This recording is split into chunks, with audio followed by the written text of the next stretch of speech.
All right. Okay. Fade in. Dale's home hallway morning. Ranch style home. Dale 30, somber demeanor, paces down the hall past a football mural. He pauses and taps open a half cracked door. Hallway bedroom. Dale stands at the door and glances around at the pile of suitcases. One blocks the door with clothes hanging out. An empty Hennessy bottle sits on the dresser next to several trophies and music awards. The commode flushes. Sid, late 20s, comes out wearing boxers. His arms and chest shows off all his colorful tattoos. Sid startled. Oh man, damn. Rough night. He dives toward the king-size bed. What's up? Leaving for work.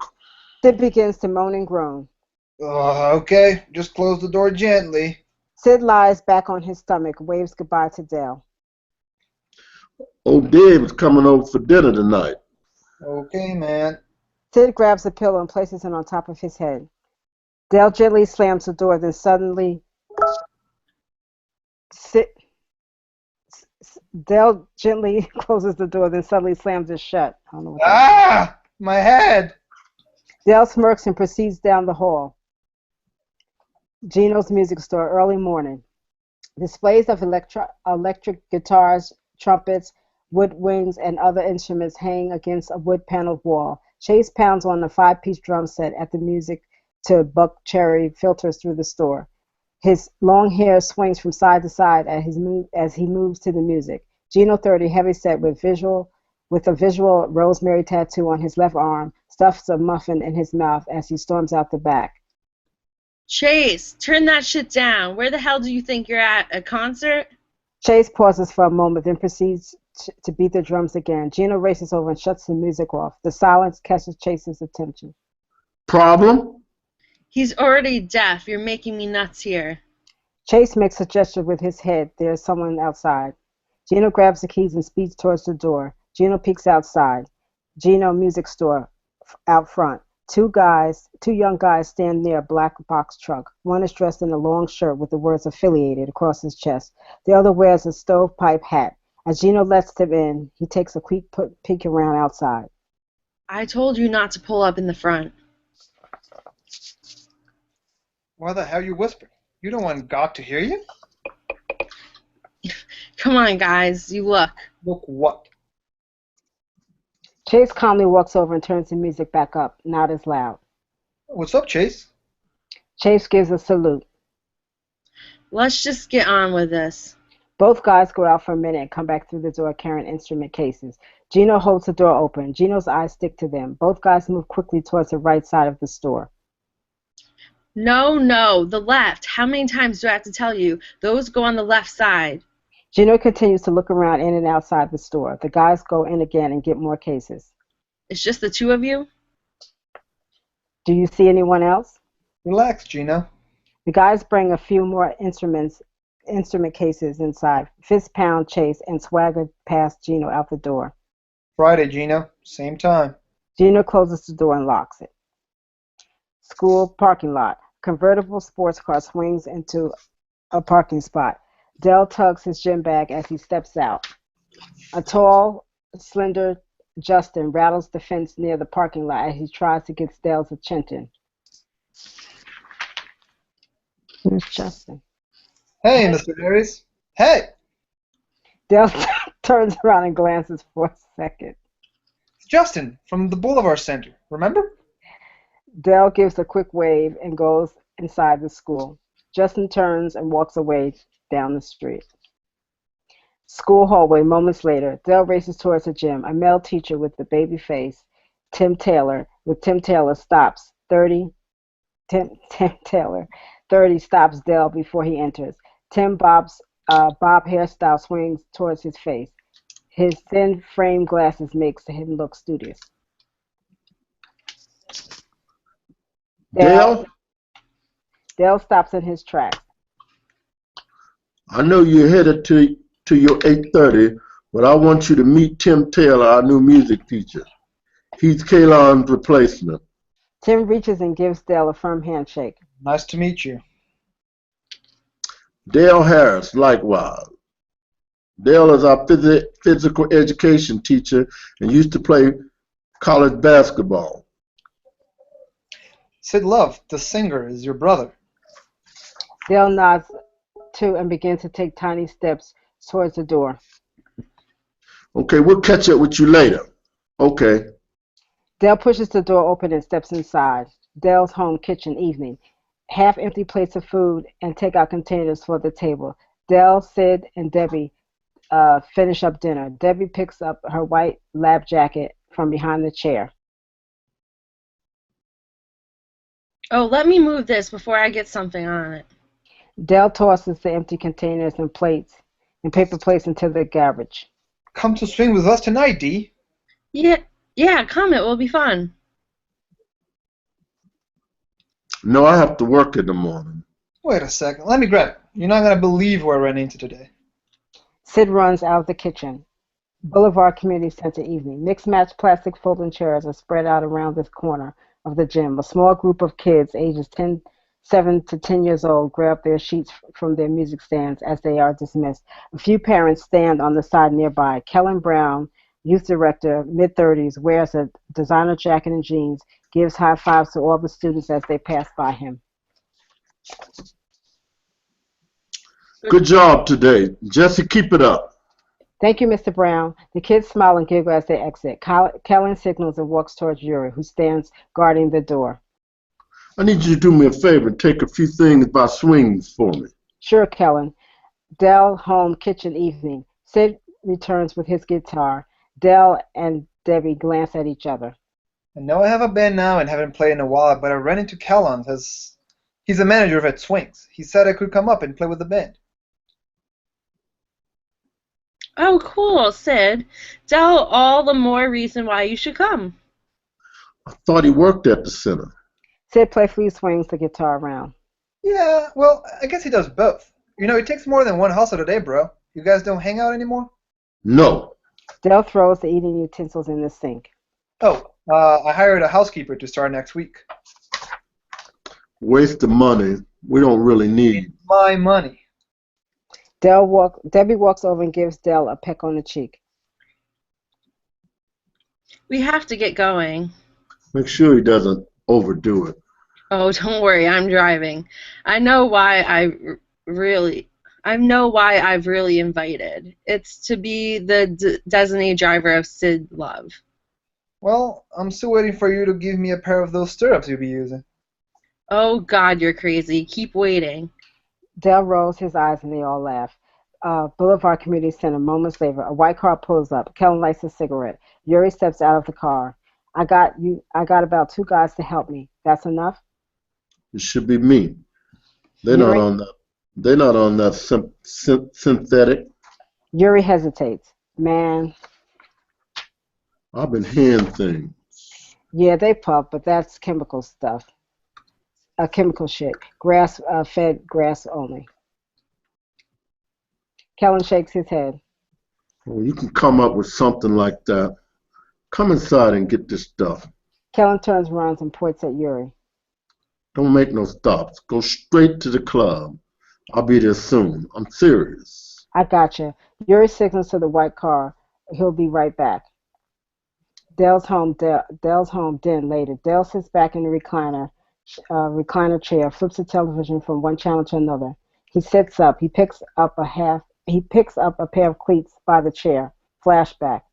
Football stadium. Crowds of people stand to their feet in chairs. A young Dell dashes through several players. He dashes into the end zone.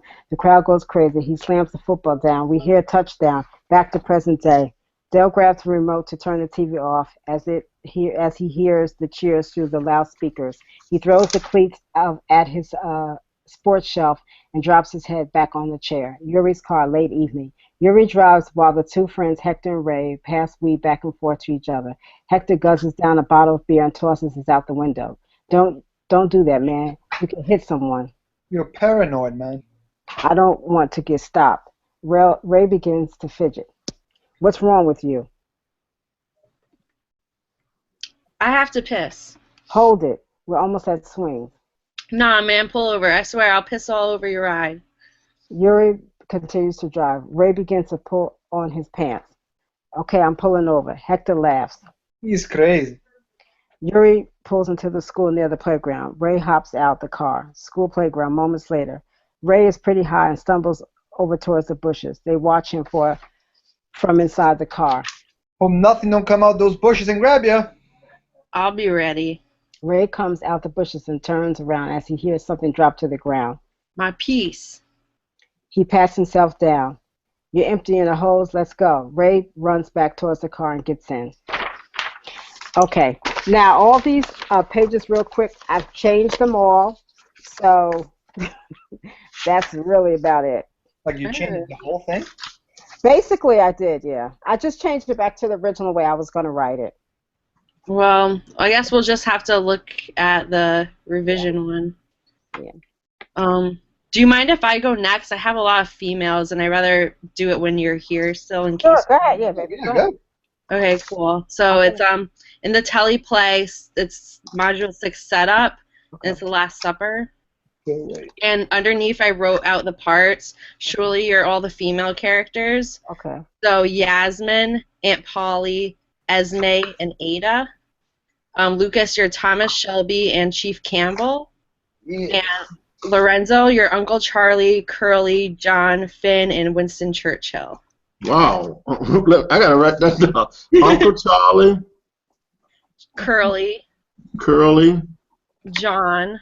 John, I see your outline, Beth. I don't see it, though. and Winston. I got it. And yeah, Winston. Okay. I see- It's underneath, like way further down. Scroll down way more, and it says setup. It's all the way down the bottom. Teleplay. I see your revision.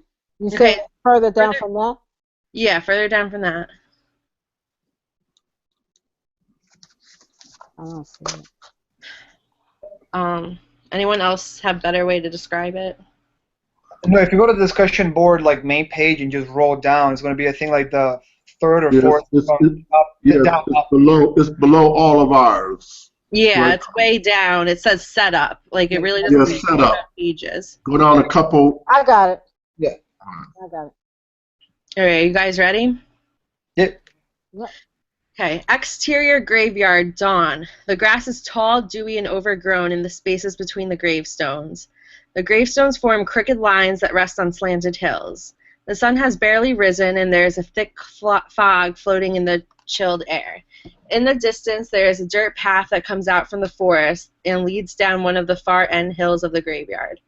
Thomas Shelby, 30s, stands near the dirt path, looking over his mother's grave with flowers in his hand. He takes off his cap and bows his head. Forgive me, Mother. Period of silence. 2 black crows fly across the sky. I really made a mess of things. I don't know if I can get Arthur out of this one. The coppers plan to damn me further before sending me to a grave of my own. Perhaps we'll be together again soon. A gypsy caravan rides out of the forest and parks at the top of the hill next to the clearing of the graveyard. Madame Yasmin gets out and smiles at Thomas, but he doesn't notice her. You always had an answer for everything. What's your answer for me now, huh? I tried to hold on to what I could, but I've forgotten the ways of my people. Yasmin, a very strong, mysterious, and eccentric elder woman, slowly approaches Thomas from behind. You haven't forgotten Thomas. You just need some reminding. Not moving from his position, Thomas smiles and nods in an aggravated way. Over 20 years since her death. May God watch over your soul. Thomas breathes in and exhales loudly. We didn't see eye to eye, but that is how families are. If she were here now, you would be eating lamb soup, some malagonis, and other special homemade bread while we dance by the fire. Thomas closes his eyes to remember. She never wanted this for you. Life is. Only enjoyed with finding peace in the moment. Thomas turns to look Esme directly in the eyes. I know. Then you know what you have to do. Come with me, Thomas. Leave all this behind. It's what she would have wanted for you. Thomas looks down at his mother's grave. Yasmin speaks in their gypsy tongue to Thomas. English subtitles reads. You know the reason of her death was when she stopped running. Thomas returns an answer back in their gypsy language. I know all too well the reasons of her death. Yasmin goes back to speaking English. The gypsies are your family. You will always have safe passage with us. Return to your roots, Thomas. It is in you, the gypsy. All you have to do is listen. Thomas takes a second to ponder her words. He straightens back up to his rigid self and smirks. The reason I am more successful than other gypsy men is that I am not a coward who runs away from his problems. Thomas drops the flowers down on his mother's grave, turns his back to Yasmin, puts back on his cap, and heads down the dirt path. Cue music to show opening, red right hand. Thomas gets on his horse and rides away. Exterior, top of a meadow hill. Morning. The sky is cloudy and bleak. At the top of the hill rests a huge cottage. Tall grass fields blow in the wind. The empty landscape stretches out for miles. Thomas gets off his horse and exchanges money with a man to buy the big cottage. The man goes on his way. Uncle Charlie, a narrow, elderly man, and Curly, a younger, tall, dim-witted, chubby man, ride up to the cottage in a single horse-drawn carriage. Curly clumsily starts unloading the carriage of money bags, weapons, and suitcases, bringing them into the house. Uncle Charlie and Thomas stand next to each other, looking out at the land. What have you gotten yourself into this time, Thomas? This is just for safekeeping, Uncle. After the races, I'll call for you. If you don't hear back from me, check on the others. If I told you whatever you're involved in isn't worth it, would you listen? You already know the answer to that question. Curly cheerfully runs out of the house, tripping over a rock, and grabs hold of Thomas's shoulder. Tommy, is it so big and it's all ours? It's yours, Curly. Enjoy. Curly runs back inside of the house. Thomas gets on his horse.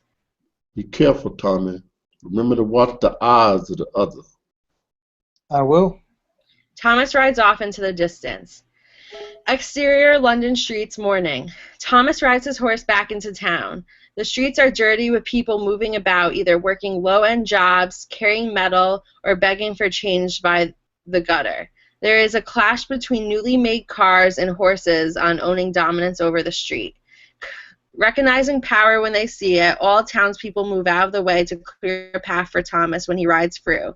Individuals bid good day respectively. Thomas ties his horse up outside of the London Peaky Blinders headquarters. Interior, Peaky Blinders London headquarters, morning. The Shelby family is in a quarrel. Aunt Polly Gray, a stubborn, smart, and strong 50-year-old woman, is not acting like herself. She refuses to interact with anyone, sitting near the window. Ada Shelby, a beautiful, caring, wild, and opinionated late-20s woman, stands close to Aunt Polly, wanting to know what's wrong. Michael Gray, Aunt Polly's long-lost 18-year-old son, is brooding in the corner with his feet up on Thomas's accounting desk.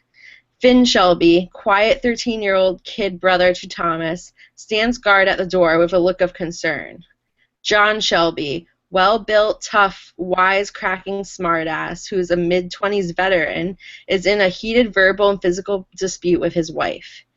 Esme Lee Shelby, wild, long-haired, exotic gypsy from Yasmin's clan, who is also in her mid-20s, chases her husband John around the office desks, trying to cause harm to him. Esme starts throwing anything she can find at John. He ducks the blows and makes his way towards Esme. You filthy lying no good. Okay, hey, I told you where I was, eh? Only looks for more stuff to throw on a nearby desk. only one of those kids are mine, John. You have to take a more active role. Esme nails John in the head with a wooden pen holder. Hey, Aunt Paul, help me out here. Aunt Polly continues to stare out the window, not fazed by the scene. Ada, concerned, is closely staring at her. John, I think there's something seriously wrong. Esme throws a book and John dodges it. Tell me where you were. John gets closer. I was at the pub, I told you. I was at the pub. Wrong answer, John. Esme comes charging at John with a lead pipe hidden in her boot. John lifts Esme up and slams her down against the desk, knocking the pipe out of her hand. Esme kicks John back, but he grabs the pipe and pushes it hard against her throat. Thomas walks in the room to see John on top of Esme. Don't show me some respect, You will what, John? John gets off of Esme and drops the pipe. She attacked me. Esme spits on John's feet. Pathetic. You know my rule, John. Finn slams the door shut. Thomas turns to look down at him. That's you, Lorenzo. Oh, Finn too? That's five. Okay, Finn. I thought you were going to bring Arthur home. He hangs tomorrow, you know. He hanged tomorrow, you know. I know, Finn. I know. Ada marches towards Thomas. Thomas, what is going on? Where have you been? Taking care of a few things, Ada. Nice to see you drop by. I want more answers. What's wrong with Aunt Paul? Thomas looks over at Aunt Polly, who gives back a glare. She leaves the window and pulls a sandwich out of her purse. Aunt Polly walks over to Michael and holds the sandwich out to him. Hungry, Michael? I made you a sandwich. You should eat up. Michael spins his chair away from her. Aunt Polly drops the sandwich on the desk and walks by Thomas, whispering in his ear. We need to fix this. Thomas nods. All right. Family meeting in the back. Let's go. Everyone walks towards the back group room, supposed to say, satisfied to have a chance to talk things out. Michael stands up from his desk, and Thomas gently pushes him back down in his chair. That doesn't include you, Michael. Till you can learn to show some respect to your elders. I believe you have some accounting to do. I want it done by this afternoon. Michael is clearly upset, but he takes out a pen and starts working on the books. Thomas closes the door and the conference room. Thomas closes the conference room door shut. Exterior Center, London, morning. Fancy cars flood the streets. People in rich clothes walk around enjoying the day. Police Chief Campbell, older, unpleasant Irishman, is flustered and trudges down the street, bumping into people every which way. He pauses to wipe his brow before entering the Parliament building. Interior, Winston Churchill's office, morning. Winston Churchill has his hands clasped, waiting at his desk. Campbell, out of breath, walks into the office and removes his hat. Sir, forgive my tiredness. This hasn't been a good morning. Tell me why our military policeman isn't dead yet. Thomas Shelby is a tricky one, sir. One I have warned you about. I'm afraid the ball is no longer in my court. They pulled a fast one over me, but I did learn that he plans to kill the man on the day of the absent races, in a way that is beneficial for his business. I see. Sir, may I urge you that we take this bastard out as soon as we commit the act? Thomas Shelby is a vile creature that is too dangerous to be kept alive. And with this information he now has on you, who knows how he will use it? I agree, Mr. Campbell. He must die. But if you don't know what he is planning, how do you presume to go about this? I've already set a plan in motion, and I should find out with Thomas Shelby's planning by the end of this night. Excellent. Come back here when you have more information for me. I will, sir. Campbell puts back on his hat and exits the room. Interior, Peaker Blinders conference room, late morning. All are sitting at the conference table, except for Thomas, who is standing at the head of the table by the chalkboard. And what about the guns? They're all accounted for. We got all of them back last night. And the rest of the inventory? Some washed up in the harbor. We retrieved 65% back. It's going to be hard without Alfie. I agree. We need to get Alfie back. And the rest of the men? Are they all out and accounted for? Yeah, except Jimmy, Frank, and... Ben angrily stands up. What about Arthur, Thomas? Have you forgotten about him already? We need to get him back. Oh, it's supposed to be he. He dies tomorrow. They're going to hang him.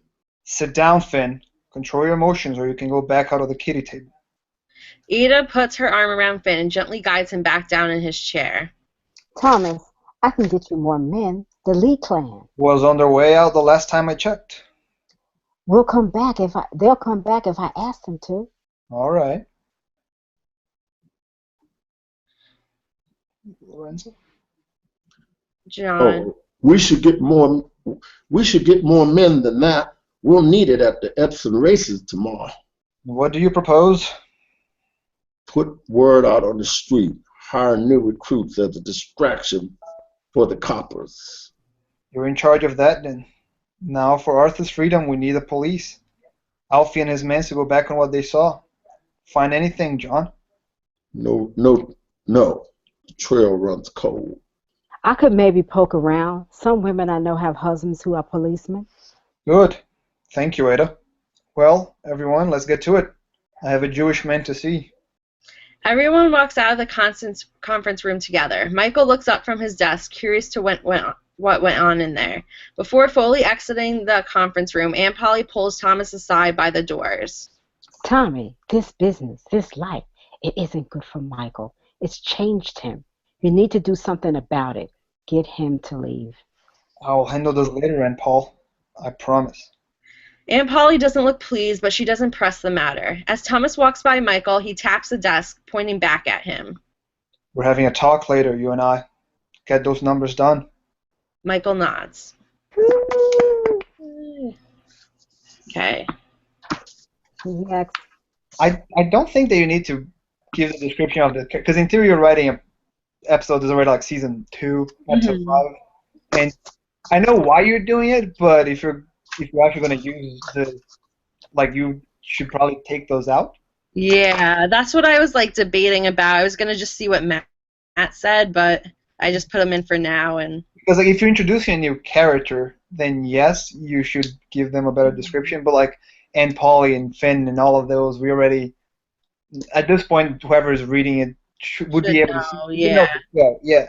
Like I know why you're doing it, but I don't think you need to keep it in. All right, well then I'll probably take it out because like I wasn't sure about it. Yeah, I don't think it's necessary, especially like when you're giving like the whole family. There's like, oh, we all know there's like Curly, a younger Tom, deal with it, chubby man. Like whoever's seen the show and it's supposed to be reading the script, we already know that. Yeah, that's true. So like you're just wasting like pages at this point. Yeah. Do you think it like flows well so far at least? Yeah, I was surprised because this would be a hard show to write. I realized that. Yeah, I've been watching and be like, oh man.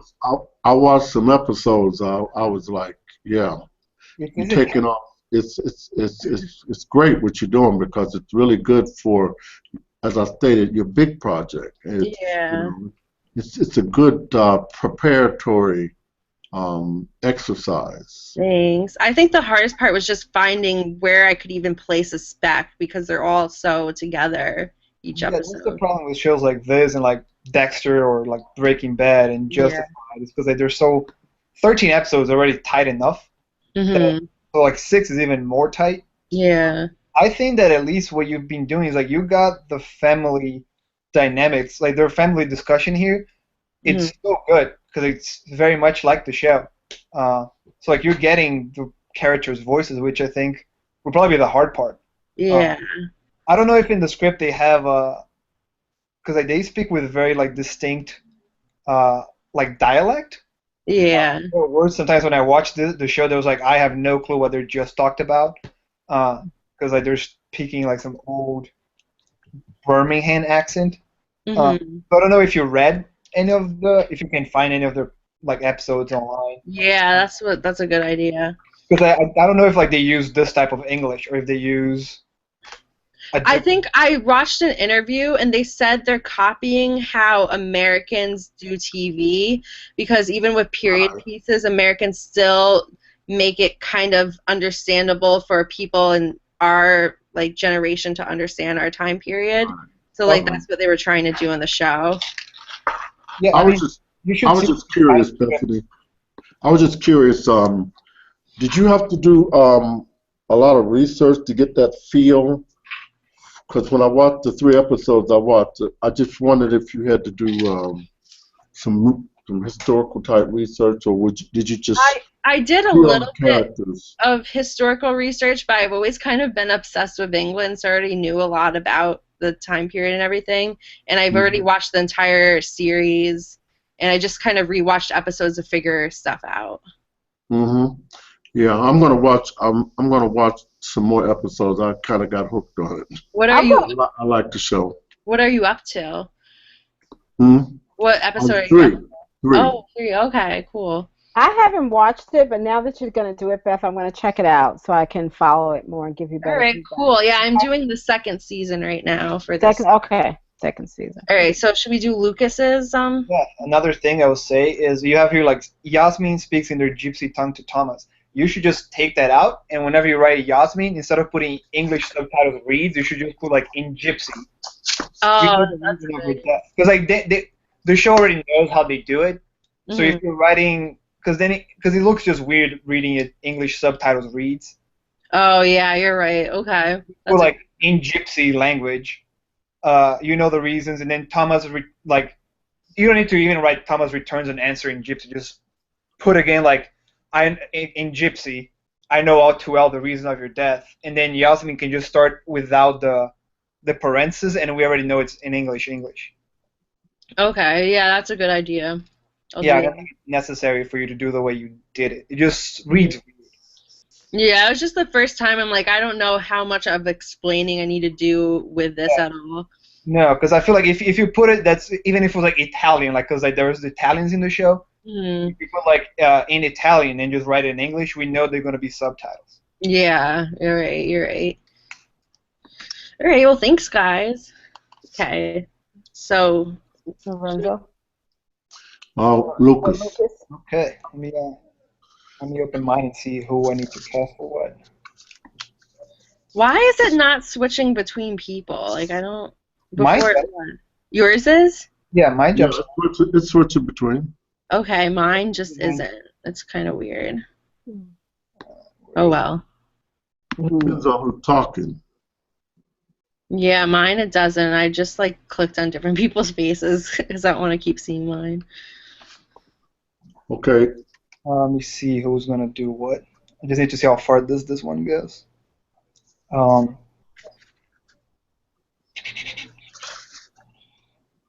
There's a Well- lot of description. there's also very little women in this first pages, so So give us men. It doesn't matter. yeah, Babe. you do have to read man. That's fine. Bethany, can you do Vlad and Eric? They're the same person, but they just changed the name. Yeah, I got it. Okay. Let's see. Lorenzo, can you do Abraham Who? and let's see if it shows up here. And Rami? Yeah. Abraham and who? Rami Okay. and can you do Nicolascu and Lionel? Lionel. Okay.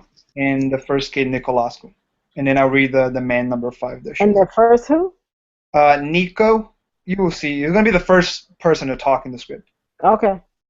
So I'm Abraham and who's the other one again? Oh, Rami. Remy. I got you. Ready. Okay, you guys ready? Yes. So I have. Okay. Okay. Exterior, mountain clearings, night. Super, Transylvania, 1435. It's a rainy night. The full moon shines upon the dark twisted woods on the clearing. A red, fiery glow burns in the horizon. Vlad Tappies, 30s, long hair with a sunken face. The good looks that were once here don't show anymore. He's covered in blood and wears an armor with a dragon emblem on it. He has a sword in one hand, and with the other he carries Nicolascu Tapis, young and badly injured. They run through the woods as fast as they can. In the distance behind them, shouting and footsteps can be heard.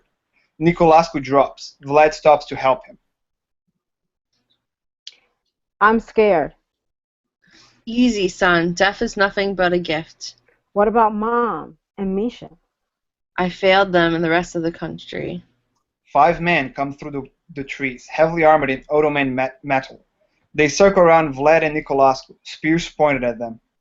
This is your last warning. Turn around and go back where you came. The Ottoman man snicker at Vlad's proposition. Man number 1 lounges at Vlad with his spear. Vlad parries the spear and pierces his sword through the man's thick armor with ease. Man number 2 attacks Vlad from behind, while man number 3 moves towards Nicolascu. Vlad fights off his assailant. This one is faster and smarter than the first one. They hack and slash at each other. Man number 4 strikes Vlad from behind. The spear pierces through his legs. He bends a knee, screams in pain. Man number 2 seizes the moment and throws his spears on Vlad's chest, missing his heart. The spear gets stuck on the ground below him. Blood drips through it. Man number 3 gets to Nicolascu, who cries for his life. A sword is pushed on the kid's chest. He drops dead. His lifeless eyes rest on Vlad. No! Man number 5, clearly the leader of the squad, takes a step forward. Your reign of terror has ended, Vlad the Dracul. Vlad's eyes changes to a dark black. Through the grin on his face, we can see 2 pointy fangs. His face more slightly, giving a more animalistic look. His nails grow, becoming razor sharp. Vlad grabs his sword and slashes at Man 4 right above the stomach. He falls back, dead. Vlad, with a swift hand, slits Man 2's throat with his fingers. He breaks the spear with his hand and pushes himself out of impalement. Man 3 rushes at him with his sword drawn. Man 5 blows a horn, desperately calling for help. Man 3 thrusts and slashes, but Vlad is faster than him to dodge. The last thrust enters on Vlad's side, just below the ribcage. This allows Vlad to grab Man 3 by his hand and twist him, breaking his arm. Man number 3 knees down in front of Vlad in pain. Vlad's hands cover Man 3's face, and with ease he snaps his neck. Man 5 draws his sword, hands shaking as he still blows the horn. Horses can be heard approaching with more indistinct Turkish shouting. Vlad walks slowly up to Man number 5. You're a monster. You don't belong here. Vlad grabs the tip of the spear that pierced him early off the ground. They'll come and rid you of this world. Vlad launches the spear across the gap between him and Man 5. The spear hits him like a truck, shooting him 5 feet back and sticking him to a tree. Man 5 gargles in his own blood. Vlad kneels down to Nicolascu's body. His eyes well up as he gently traces Nicolascu's face with his hand. Vlad removes the intricate armor plate and places it to rest on his son's body. He grabs a necklace with a family sigil from Nicolascu's neck. I'm sorry I couldn't protect you, son. May you finally find peace in God and back at your mother's embrace. Vlad kisses the emblem on the necklace before closing Nicolascu's eyes. The horse approaches. The shouting gets louder. Vlad gets up and jolts off into the thick forest. He moves with ease across the trees and crevices. The horses push forward as best as they can. Vlad moves faster and blood oozes out of him. He walks until he finds Studio Van Helsing Cottage, night. A small, simple, rustic cottage hidden in the thick woods. Through the window, Vlad can see the flickering of a fire. He drops to his knees, tired and badly injured.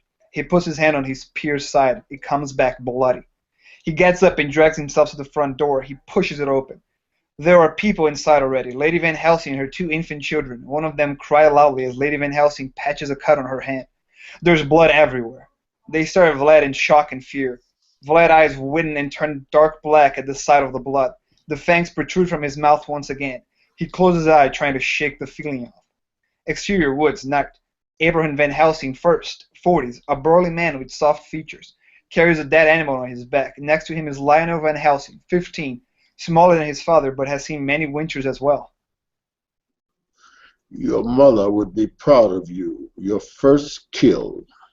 I didn't enjoy killing it, Father. As you shouldn't.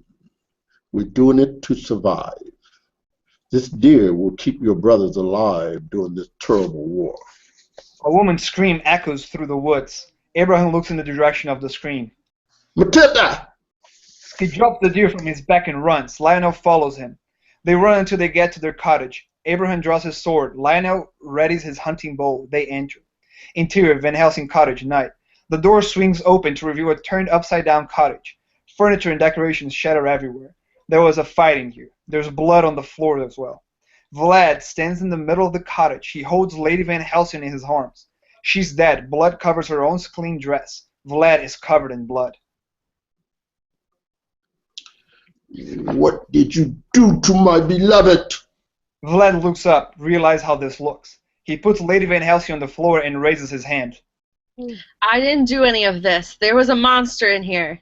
Abraham comes closer with his sword held tight in his hands. I've heard the peasant stories, but I've never believed in these fool superstitions about you. It wasn't me. There was something out there, I swear.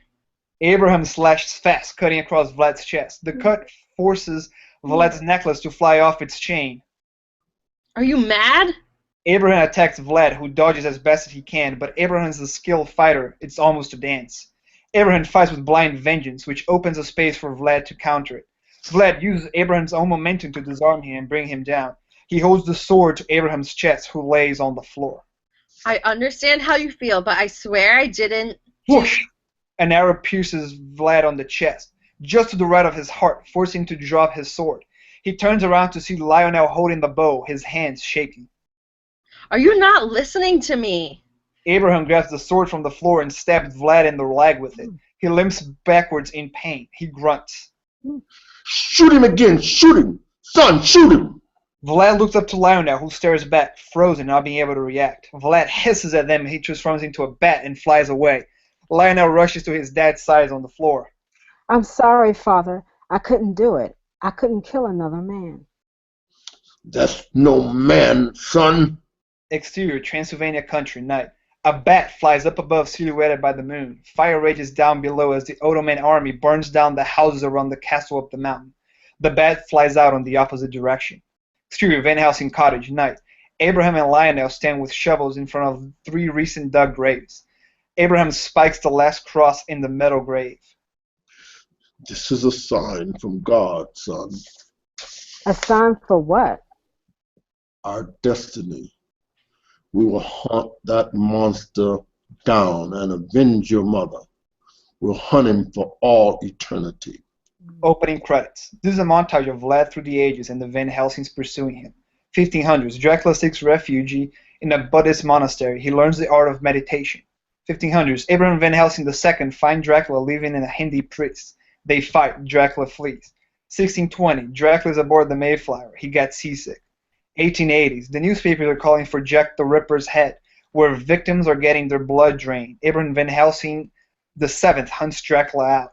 1890s. A picture of Abraham Van Helsing VII with Bram Stoker as he finishes his greatest novel, Dracula. 1915. Dracula and Abraham Van Helsing IX square off in the middle of the Battle of the Somme. 1930s. Dracula is an extra on the set for the movie version of Bram Stoker's Dracula. 1968. Dracula relaxes the Beatles as they find the right path in India. 1990s. Abraham Van Helsing XII talks with authorities in South America. They're investigating the mysterious chupacabra, a monster that's been draining the blood of goats. 2012. Abraham Van Helsing XIV and Dracula fight off in the jungles of South America. In the crossfire, a woman with Van Helsing gets injured. Dracula escapes. We see Dracula boarding a plane. Van Helsing attends the funeral. End of opening credits. Interior, Eric Brooks' bedroom, day.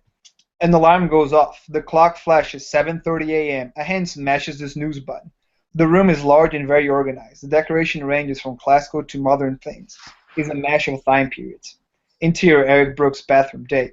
Eric Brooks, late 30s. This is Vlad's new name. He still bears resemblance to the man we saw in the opening, but time has not been so kind on him. He brushes his teeth mindlessly. He pays extra attention to his 2 pointy canine teeth. Exterior, Eric Brooks' backyard, day. The backyard is unkept. The grass is tall and there's trash everywhere. In the corner, there's a big pen where a bunch of rabbits live. Eric approaches the pen holding a basket with carrots and other vegetables. Good morning, Oh, fellas. okay, sorry, I looked down too far. Good morning, fellas. How are we doing today? Eric tosses the carrots around the pan. The rabbits go crazy for them, jumping around and eating as much as they can. Eric examines the rabbit carefully. He grabs one by its neck. Sorry, Bugsy, your time has come. Eric gently and in one swift move snaps the Bugsy's neck. Rest in peace, Bugsy. Interior, Eric Brooks' kitchen, day. The kitchen is very clean, kept, and fully stored for a cooking night. Eric holds the rabbit up as blood pours from Bugsy's neck into a container. He pours himself a mug. He winces at the taste of it, grabs some sugar, and pours 2 big spoons in. He tastes again. It is as good as it will ever be. He puts the remaining on the fridge. Interior, Eric Brooks' car, day. Eric sits in traffic on his Prius. Classical music blasts through his speakers. He nods and hums along with the song. He takes a swig from his travel mug. A blood mustache forms on his upper lip. He spots it on the rearview mirror and wipes it off immediately. Exterior, Brew and View, day. It's a small corner store, but with a lot of charm and design that draws the eye. Eric walks to the main door. He goes through the opening rituals, padlock, keys, and the alarm. He enters. Interior, Brew and View, day.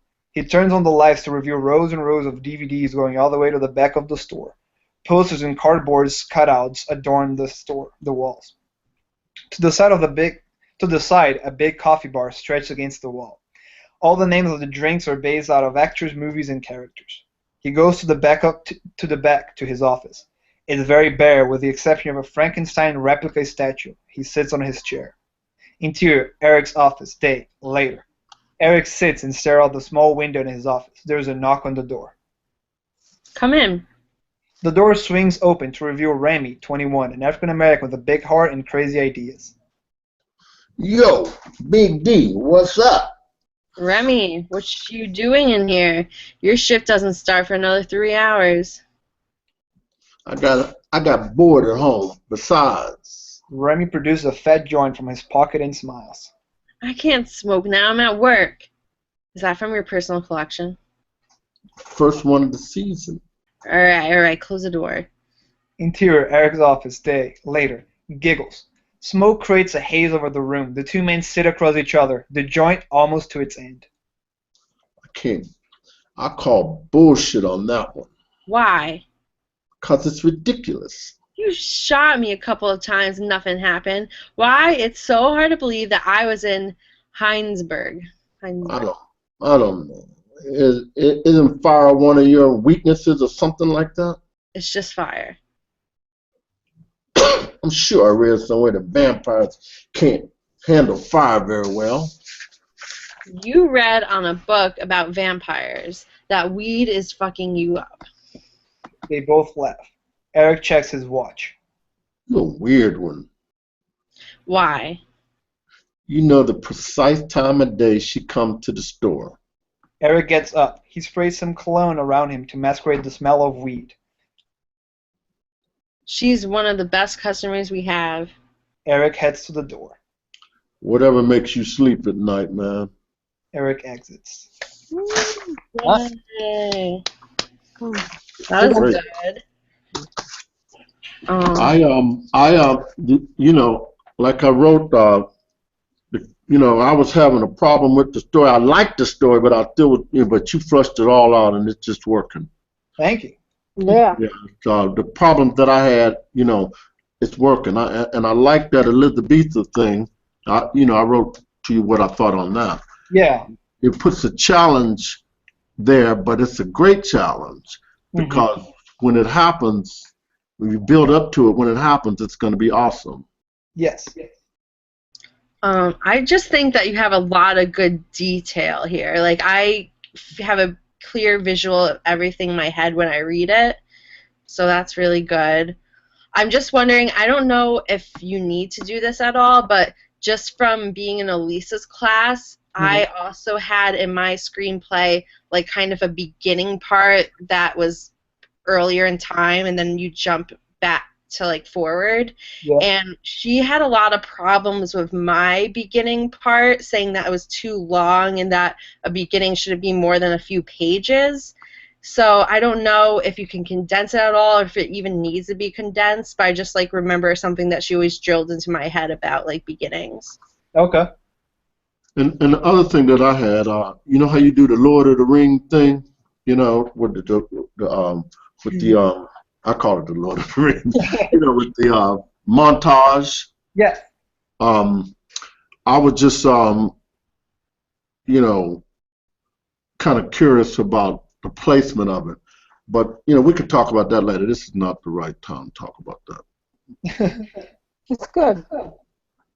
Yeah, because I think I think putting the opening credits is like, I don't know if you watch it the X-Men Origins, the Wolverine movie, and they show it that like, because the movie opens like in 1800s, and then we see like Wolverine, since he never ages, just going through like different wars and just like passing through time, and there's a good way to jump from like 1500s to 2000, which is like showing stuff through the opening credits, because then you can just have like music playing, everyone's name of the movie that work on it, and then just like come to the story like now and show like kind of the progression. That's sort of the idea.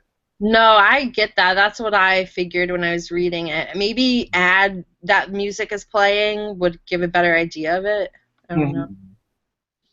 Well, that weed thing, it's good.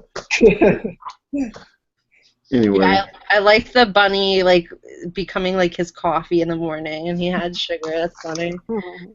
And then you made Remy a brother. That got me. That got me. Yeah, I didn't see that coming. That's a good twist. Yeah, Okay, everybody remember their parts from the first read, right? Oh, yeah. Yeah, I think so. It's unfortunate we couldn't record the last time, but then it messed up on us anyway, so. Okay. That's good. We should move fast through this since we've been through it. Let's do it. Fade in. Exterior, Palomar Park Day. Insert. A sign with pictures of African American men and women in pilot military uniforms. It is the year 1921 and a bright sunny day in Southern California. Bessie Coleman, dressed also in military uniform with goggles on her pretty ebony brown face, walks out onto a large crowd of several thousand spectator admirers. She walks with the pride of a peacock. They walk anxiously. Bessie's face beamed with the combination of ecstasy and joy as she moved toward her Curtiss JN-14 biplane. Jenny, they call them. It glares as it sits in the sand. Reporters flock to her as she exits the building. The large, awkward cameras create a volatile flashes with each snap. Her people escort her through the dense crowd. She climbs into the cockpit, cranks her engine, and slowly moves her machine away. She sits in the cockpit, bathing in the spotlight, enjoying every moment. She cranks the plane's engine. The sound generates a roar from the crowd. The intensity creates a pandemonium of excitement. She moved the plane toward the runway. It picks up speed, then lifts off the ground. The crowd goes mad. The plane ascends into the bright blue sky. The plane reaches 300 feet. Suddenly there's a loud noise. The plane stalls in midair. Bessie panics and violently pulls on the steering device. She stares at the panel. Nervous, excitement overtakes her. The plane rumbles and shakes and then starts a downward spiral. There's an awe sound from the spectators. The plane smokes and does some upside-down gyrations before it slams to the ground head first. The plane wings break in two and crumbles in the sand. The rescue team rushes to the wreck. Flame blades from the rear. Bessie's face badly bruised and bloody. They pull her from the plane as she lies in the sand, motionless. The promoter, 50, runs up to the plane. Oh my God, she's dead. External Yard Day. Insert sign, Atlanta, Texas. It is 1898. Young Bessie, 6 years old, sits on a large rock in the backyard and watches the birds fly through the sky, her face full with fascination. The birds turn upside down as they gracefully glide over treetops. Bessie's eyes open wider and her smile grows bigger. Internal cabinet later. Susan, 40, round and voluptuous. George, 42, tall, reddish-brown color. Her mother and father stand toe-to-toe, their faces so close their noses touch. Woman, I done told you over and over that I can't take this no more. Why all of a sudden you just can't take it no more? 'Cause them damn Peckerwoods is getting more violent. You see how they killed Jimmy Lee Morton? Now, what makes you think it's going to be different wherever you go? Can't say it will, but I feel more comfortable in Oklahoma where my people are at. We've been back and forth about this for the last year or so. I ain't going to change my mind. Well, I'm going. I'll take Bessie and the children. No, hell you ain't. I ain't trying to separate from my family, but something's bad gonna happen to me if I stay around here much more longer. Bessie watches very attentively as she leans against the wall. Her sister Eloise, 4, watches with a nonchalant posture, like she really doesn't know what's happening. You ain't going to drag my family across this damn God-forsaken territory. George looks at her intensely, with tears coming down his face. He grabs his jacket and storms out the front door. External neighborhood later, same night. A crowd of men on horses, dressed in KKK hoods with torches raised in the air, surround 2 young black men hanging from a large oak tree. The leader pulls up to the men. This will teach you, boys. We don't tolerate no niggers getting out of line around here. Another Klansman dashes gasoline on the two men and then sets them on fire. The Klansmen scream, holler, and circle them as they burn. We see them ride off into the night. There's a full moon. Enter cabin day. Bessie and children are crying. George sits down his bags. He is packed for his journey. Do you have to do this? There's no way in hell I'd leave my family if I didn't feel this so strong. Susan hugs her husband tight. They both weep. George walks over to Eloise, picks her up, and holds her. She is still nonchalant. He walks over to Bessie. Bessie, you don't take no wooden nickels now. What does that mean, Daddy? People don't mean you no good half the time. George, don't be telling that girl that. Go on, woman. This here my baby. She's special. George picks up Bessie, holds her tight, and gently kisses her on the forehead. He gingerly places her back on the floor. Bessie rushes over to Susan, weeping loudly, and grabs her dress tail. George walks over to the door. Bessie runs to the window and watches him as he walks down the road. Internal church day. 4 years later. Susan and the children sit in the front row. Pastor, 50, deep chocolate and graying early. Picture of a white Jesus hangs on the wall behind him. Bessie, 10, looks at the picture with a look of disappointment and disgust. Oh yeah, God is a jealous God. Susan starts to become fidgety in her seat. I feel somebody in this here church having a hard time right now. Oh, but I feel a blessing. I feel a great big blessing coming their way. You just don't worry, because God's coming your way. Susan jumps up from her seat and starts hollering, screaming, and dancing around the church. Bessie looks at her mother like she's lost her mind. Internal cabin day.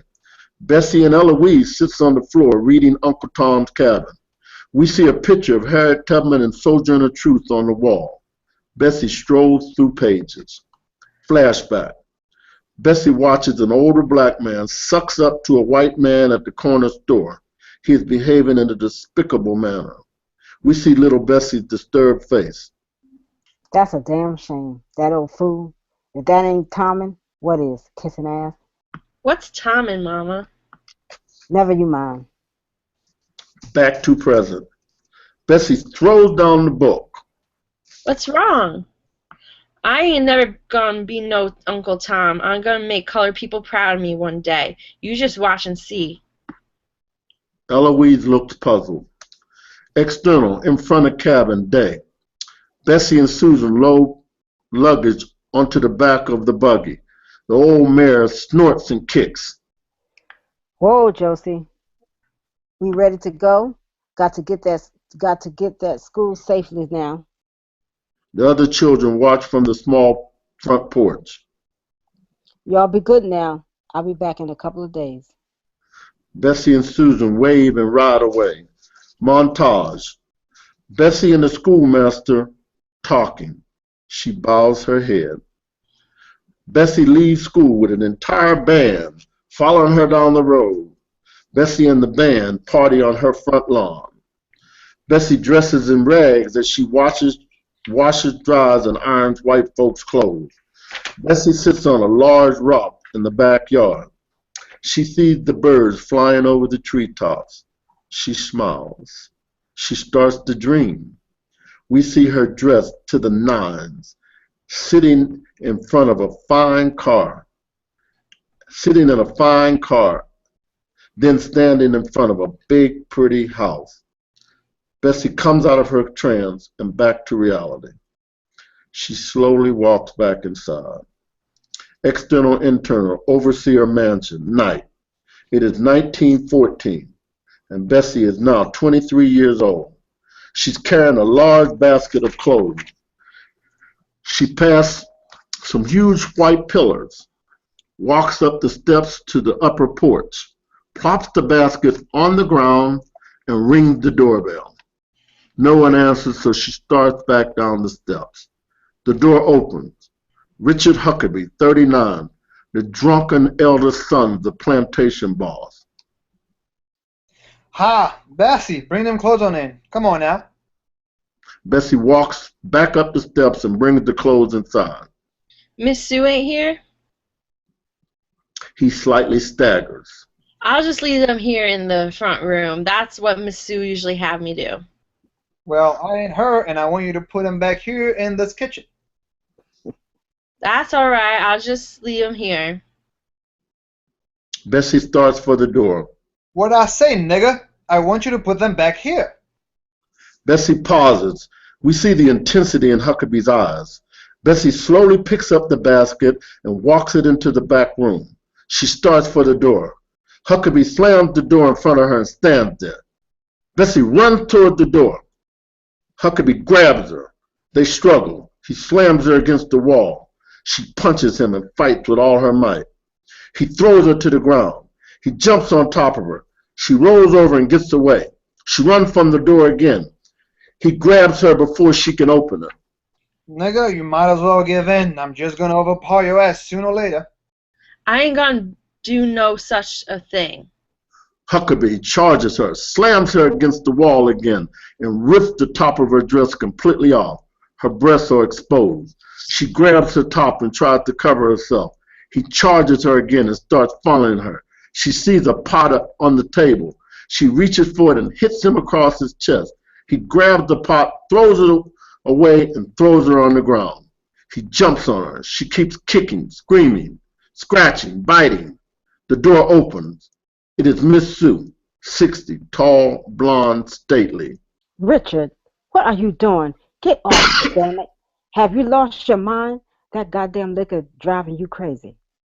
Miss Sue looks around the room and grabs a skillet and throws it at him. I dare you. Richard slowly rises. I dare you shame this family, attacking this girl. Richard gets up. Bessie crawls into the corner. Get the hell out of here, nigga bitch. Bessie jumps up and grabs her ripped top and runs out the door.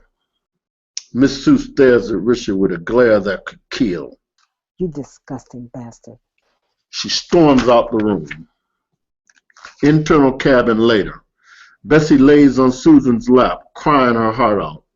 Susan's face is somber, full of fear and anger mixed. She sweats profusely.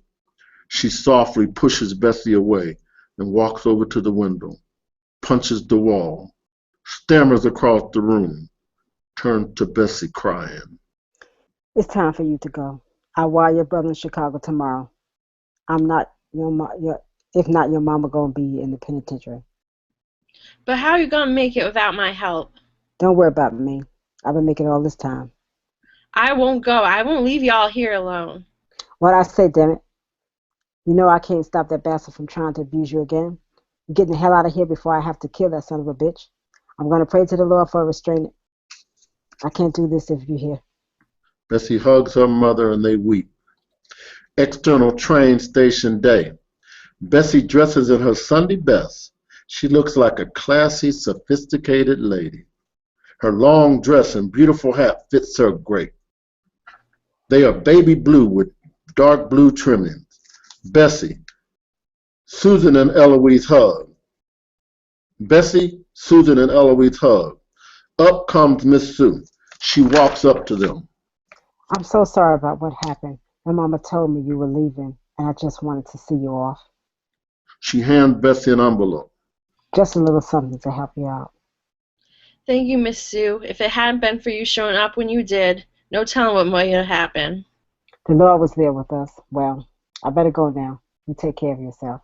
I will. My dad used to tell me, don't take no wooden nickels. Well, I think that's some good advice. She walks away. Bessie hugs Susan and Eloise, then boards the train. External, internal train. We see the train speeding down the tracks through the beautiful countryside with a massive flock of birds flying over. Full house in the color section. Bessie sits on the end of the aisle reading the newspaper. It is the Chicago Defender.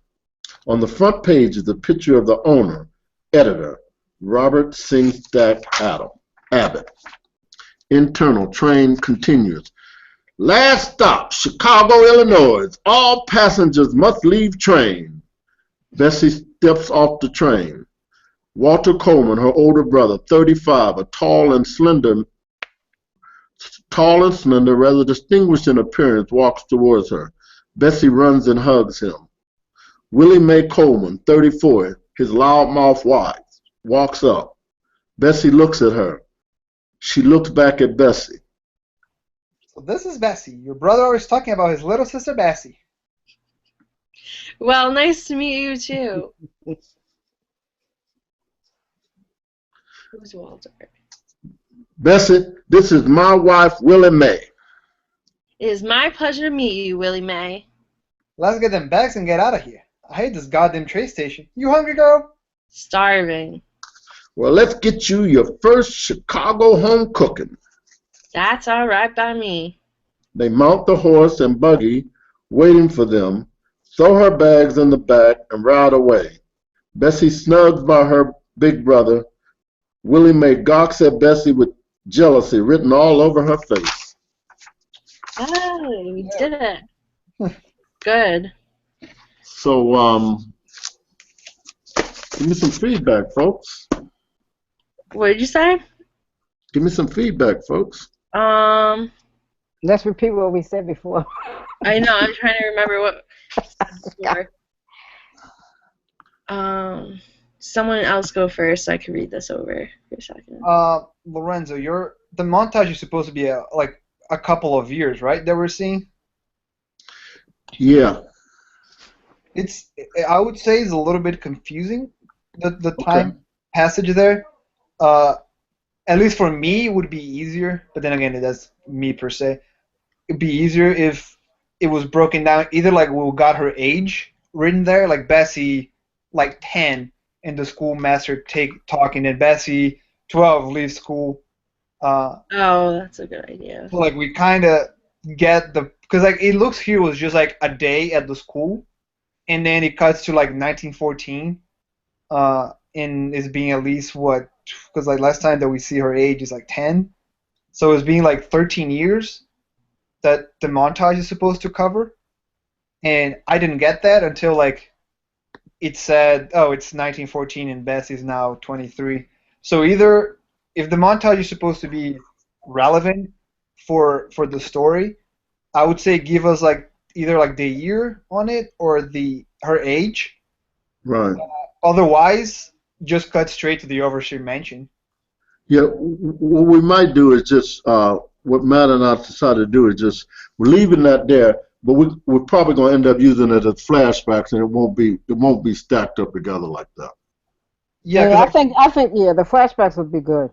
Yeah, because at least like with a flashback, we can see. That's how it's going to end up happening. Yeah, So he said to leave it there. You know, we weren't going to pull it out, but he said just leave it there for now. Yeah. okay. And then we'll figure out how to use it as flashbacks throughout the movie. Okay, that's what I was going to ask. Good point, Lucas. If you're going to have flashbacks throughout the movie, because I was like always taught that flashbacks are kind of tricky and they have to be kind of consistent. Like you either consistently do it, or if you do it once, it should be like during a pivotal moment. So when I saw just that one flashback before, I was like wondering if you were planning to continue to use them. Right. Yeah, because like when you're doing flashbacks, you need to find a reason on the present for them to be relevant. Otherwise, you just like We'll have to throw them away. Yeah. If they are irrelevant for the present story, like we don't need to see them. Yeah. The flashback. That information, see, that information is important, but I don't know how it's going to play out yet. Okay. Right. From knowing her story, that information is flashback. vital. Yeah. That's how I feel about the one. I don't know exactly how it's going to play out. Which is there only? Okay, I don't know if I'm seeing this. Is there only one flashback right now with when she was reading the book, or is there more? Yeah, there's only one flashback right now. Yeah, because like I was saying, you either have to like make it in a structure where it's always going to be flashbacks, but that is sometimes tricky. It's not always better, but it's like easier for audience to follow chronological order. If you did want to have that information in there, maybe it can happen when the father is still around, when you're showing like the lynching and everything else. Maybe there could also be that's when she sees the book, and then the audience will like I was always taught to like not think that the audience is dumb, give them the benefit of the doubt. Right. So like maybe they'll make the connection themselves and they don't need it to be so apparent. Yeah, well, I've watched 8 biopics, Yeah. and I've noticed the different way the writers are doing things, and the writers are, they do a lot of different things with the flashbacks in the ones that I've watched. So we'll see how it rolls out. Yeah, because usually the rule of thumb that I've used it, and the one that like for me works with flashbacks is either like they're all in the beginning of the movie and like start with a flashback and then we just move forward, or if you're gonna like interlace them in the story, they need to come in pivotal times that give us an Right. understanding of the present. Otherwise, Right. you just show her like, oh, like she's in school in like this one, and now she's like here doing something completely different. Then the flashback seems very odd whenever the audience watches it. Right. And the movie Ray was very interesting because it did some stuff that it did flashbacks all the time, and it worked. But it was I didn't, That was like it the was interesting. structure of the movie, though. That's what they Right. decided to have. Yeah, because Right. they're telling both stories, like interconnecting them back and forth. Right. So But like this one they're I see- telling the present up to a point and the future up to a point, and they're just like keep going back and forth. Right. If you're gonna decide to do that, then you could. But then like we need to just be jumping from like 1890 to like 1915, and then back to 1890, and then like go like with Right. this. Yeah. But other than that, You guys will keep me on track, right? I don't really see too much else wrong. I think like the dialogue is good. You have good descriptions. I can't like think of any other. I have a big question on what's the real importance of the church scene, because I'm not getting it. Well, the church scene is vital because Bessie, in the end, Okay. Bessie ends up back in the church. Oh, okay. So Bessie leaves the church because she doesn't get it. She doesn't like it, and she leaves. But in the end, she runs into a activist and his wife, a minister, what they call liberation theologists back in those days, and his wife, and they have a huge impact on her, and they basically bring her back to the church Okay. in the end. Okay. Because their church is more conservative, and I like this scene because it kind of just shows, since Bessie is leaving her home, it kind of shows more of like her life before what she leaves behind. right. Yeah, And I think from reading her story, I thought that was very important that the audience really, really get that, to see what a phenomenal journey she had. Yeah, now that you mentioned that she like the church is going to play a role throughout the story, then yes, because like in this first scene, it just seems like you just have like a church scene, and I got the white Jesus picture for like a black church per se, in that contrast of still like the black people still worshiping a white God per se, in very basic terms, and her now wanting to be like the kiss as she says, like she doesn't want to be, and I got that. I just wanted to see if the church would play like a bigger role, and now that I know, then yes, I get No, it. yeah, I agree. One thing I'm going to ask you guys, and giving me critiquing on this, like I said to Matt the other day, the one thing we have to keep in the front of our mind, this is rural, this is Jim Crow, this is 1920. So you got to keep that in mind to understand some of the things that'll be happening.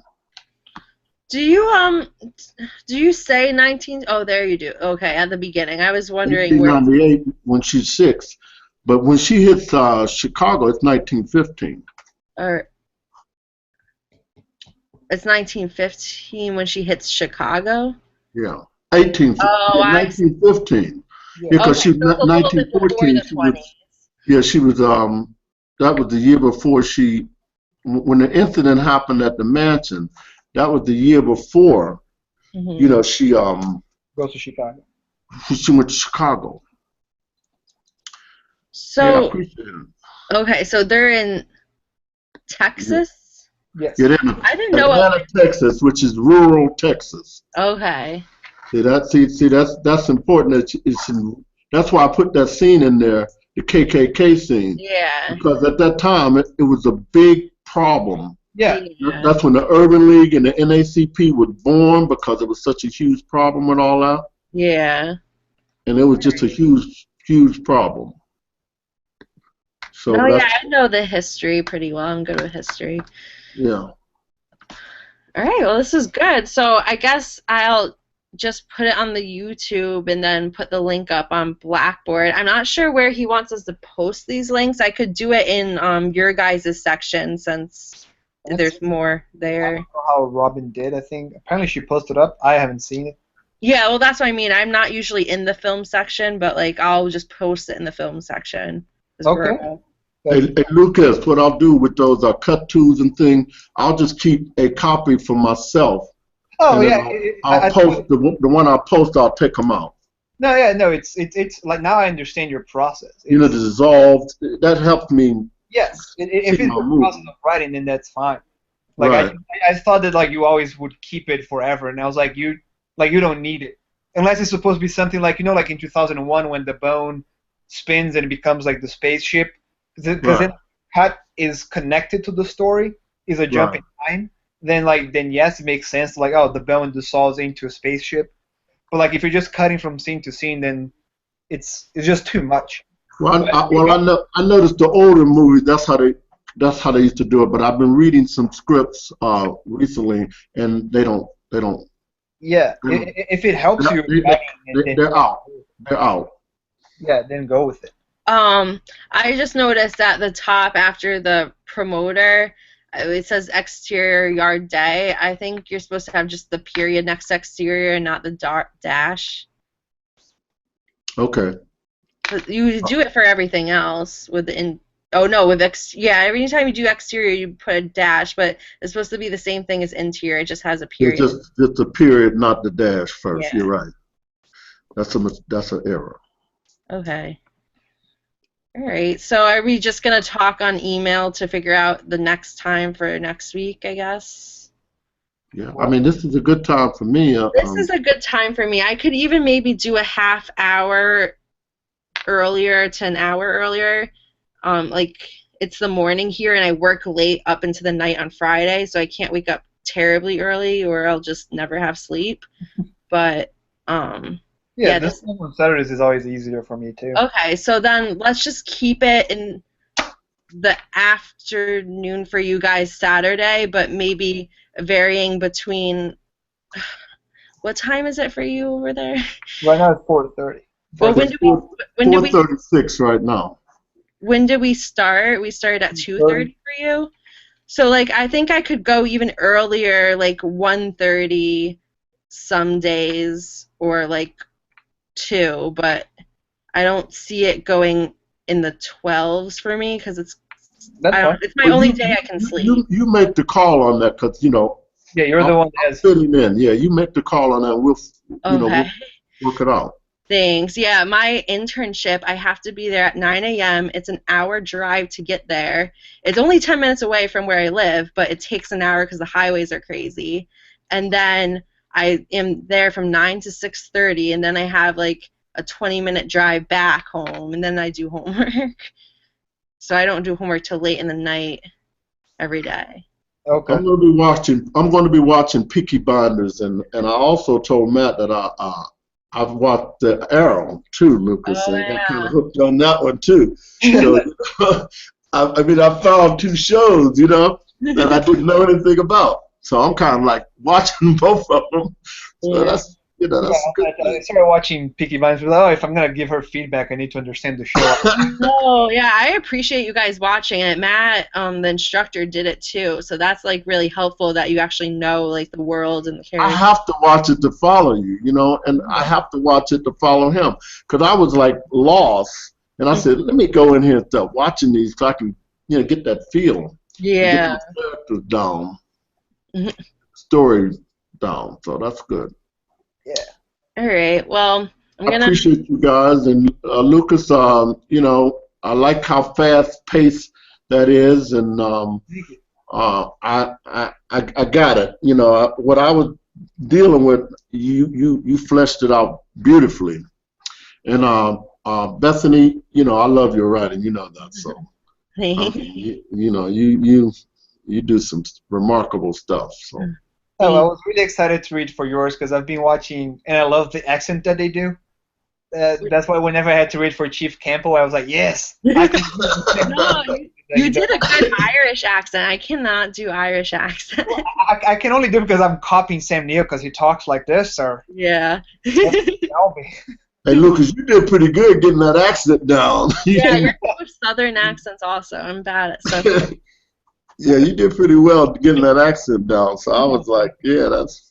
Yeah, I'm, it's I was impressive. an act. I was an actor when I was you guys' age, and then I went into the business world, and I'm rusty as all outdoors. But No, I think you're pretty good. You can tell in the reading that you've had acting experience. yeah, my drama teacher's I love her. She's dementia right now, so that hurts to see her like that. Yeah. But she's 80-something years old, but it hurts to see her in that condition. Yeah. But great person like her, you know. Like, Yeah, it's sad. All right, well, I'm gonna post this now, so I'll probably not be on when I or stop the broadcast, but I'll talk to you guys on email just to do a time. Maybe we could make it a little bit earlier Okay. next week. just let us know, and we'll be there.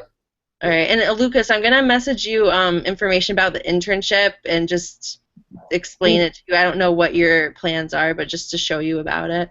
Yeah, and whatever they actually like wanted to do, and I can see also if it's my skills. Oh yeah, no, it is. It's for writers, Oh, okay. so it's just Yeah. writing. Send the information, I'll look it over, and also just start planning for it as well.